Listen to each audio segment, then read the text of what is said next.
નૈઋત્યનું ચોમાસું હાલમાં મહારાષ્ટ્ર આવીને અટકી ગયું છે અને તે આજે અથવા આવનારા સમયમાં આગળ વધે તેવી સંભાવના છે।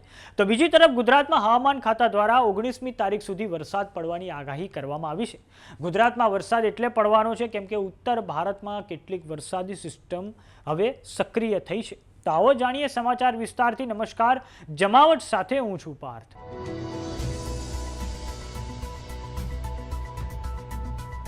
ગુજરાતમાં 13મી તારીખથી લઈને 19મી તારીખ સુધી છૂટાછવાયા સ્થળોએ હળવા ઝાપટા પડવાની આગાહી હવામાન ખાતા દ્વારા કરવામાં આવી છે અને આ માટે આપણે વિંડીની મદદથી સમજીએ દર્શક મિત્રો। તો આ તમે સ્ક્રીન પર ભારતનો નકશો જોઈ રહ્યા છો, જેમાં જે ઉત્તર ભારતનો જે વિસ્તાર છે અને તેમાં પણ ખાસ કરીને જે ઉત્તર હરિયાણા અને અન્ય ભાગો છે ત્યાં એક વેસ્ટર્ન ડિસ્ટર્બન્સ ત્યાં એક સક્રિય થયું છે।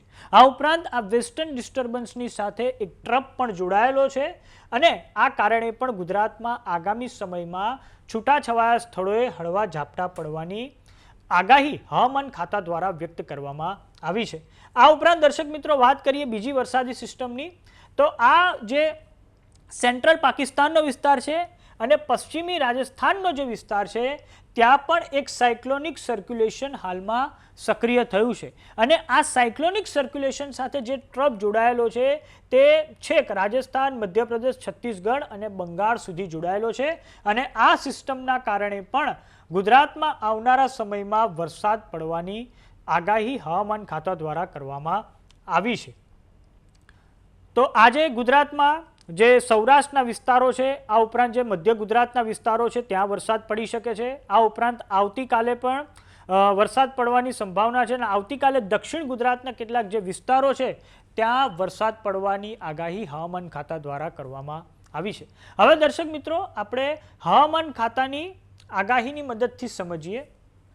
તો દર્શક મિત્રો આજે 14મી તારીખ છે અને આજે હવામાન ખાતા દ્વારા દક્ષિણ ગુજરાતના જે વિસ્તાર છે જેમ કે સુરત, તાપી, નવસારી, ડાંગ, વલસાડ, દમણ અને દાદરાનગર હવેલીમાં છૂટાછવાયા સ્થળોએ ગાજવીજ સાથે હળવાથી મધ્યમ વરસાદની આગાહી કરેલી છે। આ પછી વાત કરીએ આવતીકાલની એટલે કે 15મી તારીખની, તો 15મી તારીખે છોટાઉદેપુર, નર્મદા, સુરત, તાપી, નવસારી, ડાંગ, વલસાડ, દમણ અને દાદરાનગર હવેલીમાં વરસાદ પડવાની આગાહી આપવામાં આવી છે। 16 તારીખની વાત કરીએ તો 16મી તારીખે સૌરાષ્ટ્રના પણ જે 3 જિલ્લાઓ છે ભાવનગર, અમરેલી, ગીર સોમનાથ અને દીવમાં પણ વરસાદ પડવાની આગાહી હવામાન ખાતા દ્વારા આપવામાં આવી છે અને આ ઉપરાંત દાહોદ, છોટાઉદેપુર, નર્મદા, સુરત, તાપી, નવસારી, ડાંગ, વલસાડ, દમણ અને દાદરાનગર હવેલીમાં વરસાદ પડવાની આગાહી હવામાન ખાતા દ્વારા વ્યક્ત કરવામાં આવી છે। તો આ સમગ્ર મામલે હવામાન નિષ્ણાતની પ્રતિક્રિયા સામે આવી છે। आओ सांभळिए તેમણે શું કહ્યું છે।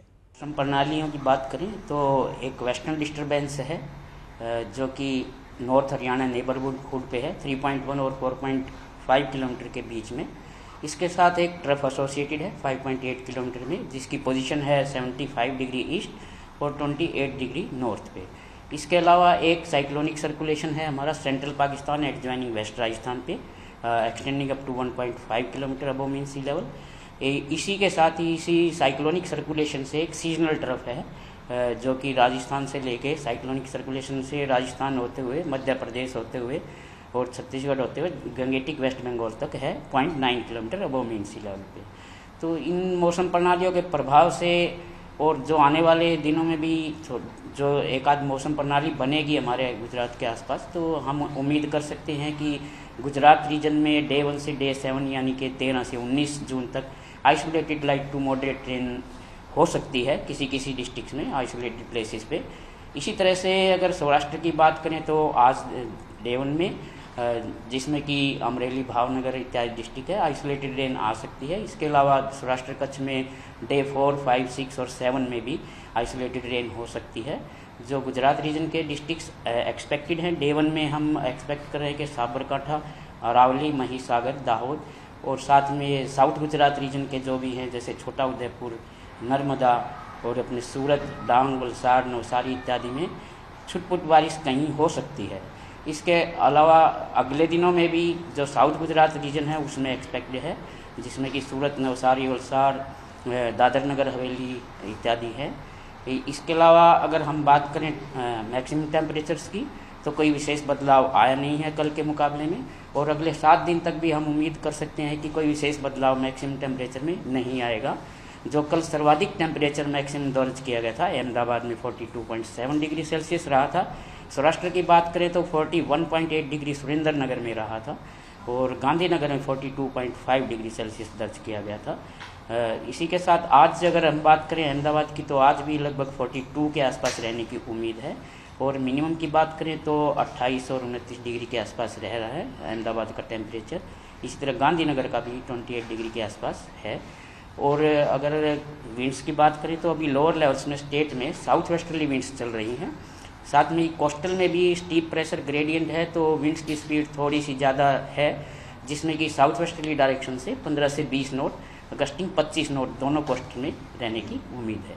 सर मानसून कहाँ तक पहुँचा है? मानसून अभी महाराष्ट्र के कुछ पार्ट्स में पहुंचा है, और इधर उम्मीद है कि कुछ दिनों में अभी कर्नाटका की तरफ बढ़ रहा है। वो कर्नाटका है, तेलंगाना, कोस्टल आंध्र प्रदेश, उड़ीसा इत्यादि की तरफ वो अभी बढ़ रहा है। 2 से 3 दिन में कुछ और पार्ट्स कर्नाटका के, आंध्र प्रदेश के, तेलंगाना की कवर करने की उम्मीद है। गुजरात में मानसून कब तक? गुजरात की नॉर्मल डेट अभी 15 है, तो अभी महाराष्ट्र में जब वो बढ़ेगा तो उसके बाद गुजरात में भी उम्मीद करते हैं कि आएगा कुछ दिनों में। अल नीनो एक्टिव हो गया है, इसकी इफेक्ट क्या रहेगी? अल नीनो अभी जो अल नीनो एक्टिव हो गया है, और उम्मीद है कि जो मॉडल्स हमारे हैं वो दिखा रहे हैं कि पूरे मानसून में अल नीनो का इफेक्ट रहेगा। इसके साथ ही जो इंडियन ओशियन डाइपोल मोमेंट है वो भी अभी न्यूट्रल फेस में है, तो वो भी ऐसा ही न्यूट्रल फेस में रहेगा मानसून के सीज़न तक। तो इसके प्रभाव से जो हमने लॉन्ग रेंज फोरकास्ट दिया था उसमें बिलो नॉर्मल रेनफॉल की उम्मीद हमारे को है। अगर 94% से कम बारिश जो वेस्ट इंडिया में है, इसी तरह जून में भी देखते हैं तो 92% नॉर्मल की से कम रहेगी, 92% के आसपास, और पूरे कंट्री में ही बिलो नॉर्मल है, जो अबाउट 90% के आसपास मानसून सीजन का फोरकास्ट है।